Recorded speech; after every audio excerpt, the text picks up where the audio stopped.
Dan kalau dipakai mereka ya kemafsadahan. Ya kita sita dan itu akhirnya semua gedung dulu milik Belanda sekarang milik kita. Persenjataan Belanda dulu yang kesita kita ya sekarang milik kita. Karena kalau kita kembalikan berarti membantu mereka menguasai persenjataan lagi.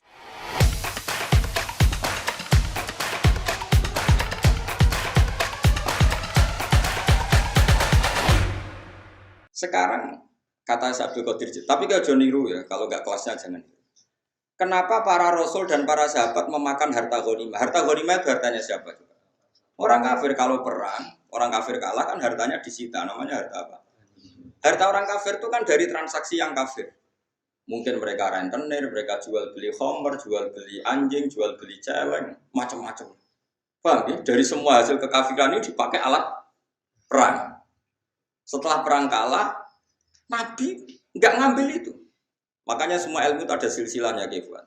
Kata Nabi, saya diberi ilmu 5 yang Nabi dulu nggak dikasih. Di antaranya ghanimah. Ukhillat lanal ghanaim walam takhilla li ahadin qabli. Ghanimah di era saya halal, tapi nabi-nabi dulu tidak. Kenapa di nabi-nabi dulu ghanimah tidak halal? Nabi Musa nggak boleh makan rampasan Fir'aun. Nabi Ibrahim nggak boleh makan rampasan Namrud karena miliknya orang.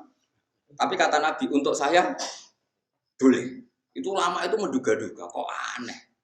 Nabi kok, nabi pilihan kok malah nggak boleh, malah boleh memanfaatkan ghanimah.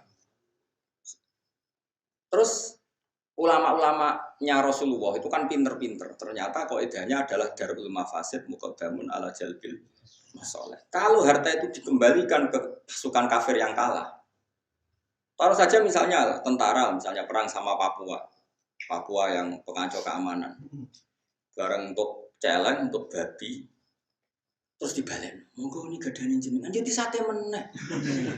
Aduh disita, tapi coba pangan babi. Nah, coba pangan. Kok haram ainiyah napa? Paham ya? Nah, termasuk contohnya wong wedok kan lagi sing senengane rugen. Nah, ana wong wedok kafirah, perang kalah. Kan cah wedok iki jadi aman. Mereka nak bela orang kafir, monggo.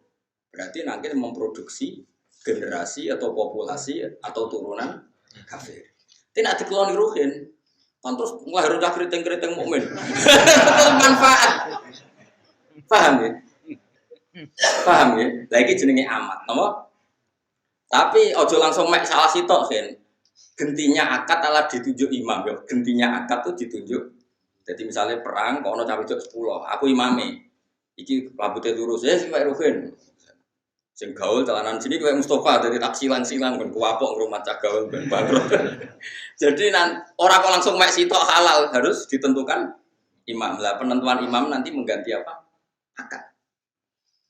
Tentu secara psikologi modern kita janggal bagaimana Nabi menghalalkan ghanimah atau perempuan yang kalah di perang. Orang perempuan yang terus ning Jakarta pecekeli boten yang kalah dalam medan perang. Logikanya tadi perempuan itu kan alat produksi. Kalau dikeloni rugen, itu kayak mukmin. Senajan itu bawa ling-ling, tapi tetap mukmin. Kruiten, pelayan, tetap neng musola. Bapaknya merbot musola. Tapi nak dikeloni wong kafir, ya nanti produksi. Wong lagi lahir di sepul kafir, di umbah banyu kuning kafir. Cilik istilah pelonang untuk gereja.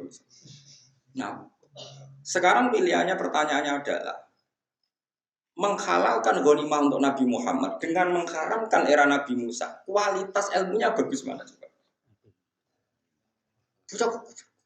Nabi Musa. Kita terang orang paham.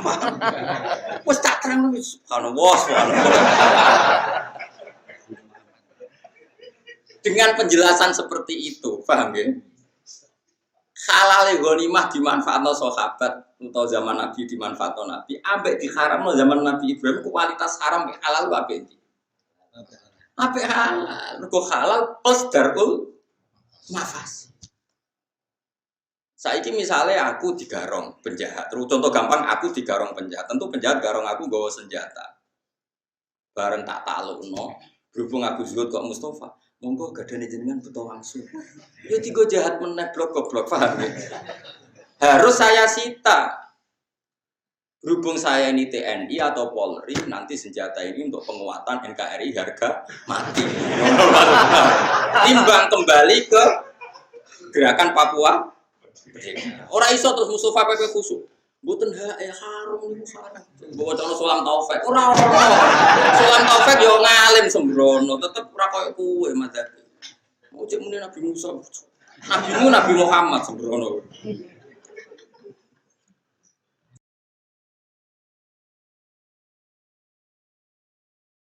Faham tak Mas? Artinya gini ya, orang soleh itu tidak akan menandingi ilmunya para nabi, para rasul. Karena ilmu nabi rasul itu lebih akurat. Meskipun cara dohir nyaman yang soleh, dukung dunia subhat atau emoh. Paham ya? Tapi kayak niru, nak soleh menyeniki satu niru Mustafa. Tetap pulau lah setuju. Pulau misalnya nyon sewu ono wong kafir nimbang pulau 1 juta. Saya tetap milih nolak. Tapi saya secara ilmu tetap bilang menerima itu lebih baik karena dengan saya sita uang 1 juta itu kalau dia berzina ya tidak dipakai zina lagi. Tapi dengan saya kembalikan kan kalau dia berzina dipakai, kalau dia penyumbang gereja dipakai nyumbang. Dengan kamu terima kan kayak penyitaan, apa? Kowe paham tenan to, Mas? Ini gak ikhlas sampai ilmu ini aku yakin. Sing kusuk-kusuk nang kene karepe ilmu iki gak ikhlas. Tapi kudu mbok tampa iki ilmu cocok ra cocok kudu mbok. Wes saiki jawab kan. Wayo apa iki? Apa wayo? Wes paham berarti den. Tapi bahaya iki kanggo kowe wayo. Bahaya harus jawab kan. Hukumnya apik wayo tak dipraktekno. Bahaya. Lah itu sing disebut fakulu mimma ghanimtum halalan thayyiban. Tapi ya wattaqu. Halalnya ghanimah itu halal yang karena alasan darul mafasid muqaddamun ala jalbil mas. Mulane nggone Quran nek ana wong wedok mukminah hijrah ning gone Kanjeng Nabi padahal bojone do kafir. Terus bojone kafir ku nuntut supaya istrinya dikembalikan. Jawabe pangeran bi fala tarjiuhunna ilal kuffar lahunna khillul lahum walahum yakhilluna. Ora iso wong mukminah sing wis dadi Islam dibalekno ning bojone sing kafir. Engko ora dadi produksi wong kafir. Terus wong kafir ngeklaim, gak iso mat aku rabi ku entek akeh, maharku entek akeh, biayane yo entek akeh. Wa atuhum ma'anfaqu. Terus Kanjeng Nabi kena khitab mengganti biaya perkawinan. Iku hebate Nabi. Jadi kalau baleni malah mulane wong kudu ngaji be wong alim ben waras. Aja nuruti rasa, mus Islam aja nuruti rasa. Islam ku nganggo ilmu sih, engko lagi nganggo rasa. Ya mulane lha Luqman niku mau nyun sewu mau wong saleh. Tetep ilmune sak ngisore Nabi Daud. Nabi Daud senajan to ya rada aneh. Mana perang yo berarti perang. Omar gak kowe nak ngomong mutiara. Tapi kan gak iso ngalahno kebatilan. Wong ngomong bijak ku kan ngono-ngono tok, tapi kan gak iso ngalahno. Nak Rasul gak ngomong hikmah yo perang ngalahno kebatilan. Gak wani lho, Man. Gak wis cukup nderek jenengan mawon. Lah iku saiki gak gelem ngomong duwe kon anut wong alim. Ngrasa luwih saleh, luwih ado kosub. Sembrono. Ora oleh ana ilmu fatwa kudu anut wong alim. Wong alim biasane rada sarap sithik-sithik. Perkarane yo ruwet pancen. Hukume wis napa? Paham ini perlu kalau sampai no jenengan ngerti. Ya jadi halal mulane kabeh nabi ku mesti apik. Nabi Ibrahim, Nabi Musa diharamno ghanimah. Ya ono masuk akal piye-piye dunya ada wong kafir ku dari haram. Saiki wong kafir di dhuwit ono sing krono rentenir, jualan babi, jualan celeng. Misalnya wong Korea Utara, Korea Selatan coba transaksi babi saja berapa miliar. Berarti mereka punya uang dari transaksi uang apa coba? Makanya wajar saja kalau mereka perang kemudian jadi ghanimah oleh Allah diharamkan ghanimah itu karena materinya dari asal usulnya dari itu juga satu kebenaran dan itu dipakai Allah untuk menghukumi membimbing Nabi sebelum Nabi Muhammad. Era Nabi Muhammad itu dihalalkan tapi tidak babinya loh ya yang sudah berapa uang yang babinya loh ya. Nah, babi itu kan haram ainiyah no?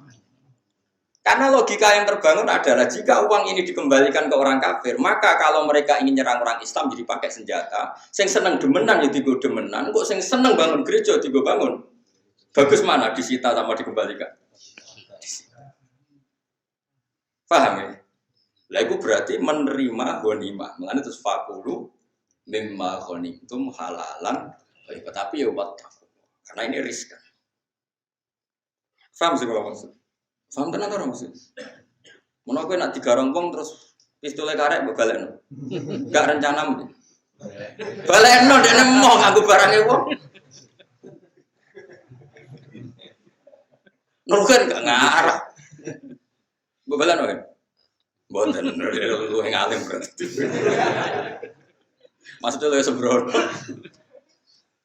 Mulane ngaji. Jadi kenapa Luqman itu ketika ketemu Nabi Dawud, ketika Nabi Dawud ya sudah jadi nabi, dia langsung taslim, memaklumatkan diri kalau dia muridnya dan meninggalkan karena tadi ilmu wong soleh sekelas Luqman itu tidak apa-apanya dengan ilmunya Rasul. Rasul itu lebih keren, tapi memang lebih resiko mereka melawan kebatilan tentu lebih resiko. Paham ya? Mulane wong kudu ngaji. Jadi kena opo amat itu kok dihalal. Mergo piye-piye iku alat produksi. Tapi amat sing ngene gone medan perang gitu, nek sembrono terus nyekeli wong kok anggap. Mergo nak dibalekno ning negara kafir berarti engko dikeloni wong kafir ya berarti nambahi populasi wong.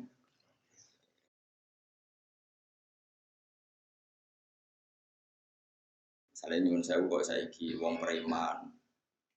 Terus mereka berpopulasi secara besar-besar. Yo repot aku turuti terus. Tentu itu tidak sampai amat tapi ya tentu itu nggak sampai amat saulah tidak sampai. Tapi misalnya nih, ada preman untuk preman wedok. Terus kamu mengesahkan perkawinan. Ono ulama sing darani rasa. Cara aku nak masih mungkin dipisahkan kita setuju yang ulama yang memisahkan. Dengan demikian tidak ada populasi kepremanan. Kok cara zahir preman lanang preman wedok nak duet itu kan yo bahaya nak populasi ini. Cara kula dadi ulama ditakoki sah nikahnya sama ndak milih sing pokoknya fashu apa? Harus apa? Fashu itu dibatalkan. Kalaupun nikahnya sah kita harus berfatwa kalau bisa dibatalkan karena dalam kitab-kitab fikih disebutkan jika seorang perempuan tahta syaukatil fasik dan fasiknya membahayakan agama itu fusikha bainahuma furriqa bainahuma harus dipisah. Ini penting karena kalau nggak kamu pisahkan nanti kamu membiarkan populasi kefasikan. Engko bojone piye kira biruken Mustafa. Tapi engko nek iki nang dalam mafsadah men sing bojo pertama mlayu. Ya golekno liyane, paham ya terus solusine di. Tapi apapun itu kita punya misi yang namanya agama itu tetap darul mafasid, menolak mafsadah. Disebut la dororo waladir. Apa saja yang membahayakan kita dan membahayakan orang lain itu dalam Islam harus dihilang. Saiki persenjataannya musuh. Contoh gampang menurut saya ilmunya Nabi itu sekarang yang diikuti tentara seluruh dunia. Di mana-mana misalnya coba kita ini menempati di Jogja, di Jakarta, banyak kan gedung itu milik Belanda. Karena itu peninggalan Belanda. Banyak senjata kita yang dulu merampas dari Belanda. Terus Mustafa ini sok khusyuk nih. Karena Belanda ini monggo iki dalam jenengan ini sembangun mbah bae. Oh, soleh tapi bijen tuh, soleh tapi apa? Enggak, karena ini milik musuh kita. Dan kalau dipakai mereka ya kemafsadahan. Ya kita sita dan itu akhirnya semua gedung dulu milik Belanda sekarang milik kita. Persenjataan Belanda dulu yang kesita kita ya sekarang milik kita. Karena kalau kita kembalikan berarti membantu mereka menguasai persenjataan lagi bisa mengancam kita. Paham ya? Itu disebut fakulu mimma ghanimtum halalan. Nah soal harta itu dulu dari orang kafir yang transaksinya haram, lebih haram kalau itu dipakai haram lagi. Makanya dengan dipakai kita ini haramnya berhenti. Lebih haram lagi kalau kembali ke mereka. Sudah haram dipakai kekuatan haram lagi. Maka haram bersilsilah, jadi haram bermata rantai. Tapi dengan kamu pakai kan keharaman ini berhenti. Paham ya?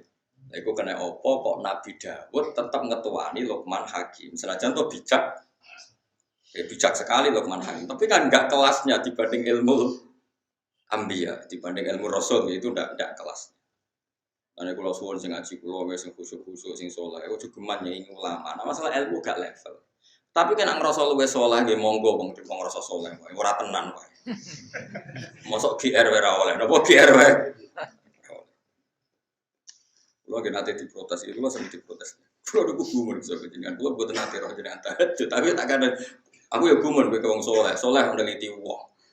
Ora oleh soleh kok neliti wong, nek dikon wong soleh wis sibuk be awake. Mau aku ora ro kita juta ora kok neliti. Karep kula badhe anut jenengan. Ya anut ngalime. Wah, angel. Ngerasa kecangkeman. Sembrono. Soalnya aku tahajud kira roh. Lan tikus yo empo. Tapi rasa mitosno ning Mekah mriki malah jadi fitnah. Jadi eling-eling kula suwun sanget nggih. Pokoke ngaji niku nak ilmu manut para nabi. Mulane Rasul ku rata-rata wayo. Mergo nak cara logika mah nulung wong sitok wae. Ya saiki nulung wong papat lho. Tapi nak agak adil. Kafir ge bayangno Rasul kok gak adil. Lah soal kowe gak niru. Aku ora mungkin adil wong ora bakat adil. Jengger kawin yo ora perkara nulung. Perkara kowe ora. Tapi akal kita cukup tahu bahwa potensi poligami tetap lebih baik ketimbang yang enggak poligami dalam konteks Rasul. Setidaknya gue gak janggal, tapi Nabi gue gak. Itu penting, penting sekali daripada kan tulisannya para LSM orang nikah itu poligami pasti karena seks yang berlebih. Ya terus gue nulis itu atau ngaji aku atau ngaji ulama terus nuduh Rasul poligami itu mergo hiper kafir kayak orang barat kelakuan kok utek kok LSM. Paham, mengenai kulon rangno emosi perkara ini kamu harus tahu. Secara iso nglakonilah, tapi kamu tahu logika ilmunya. Paham ya? Paham betul maksud.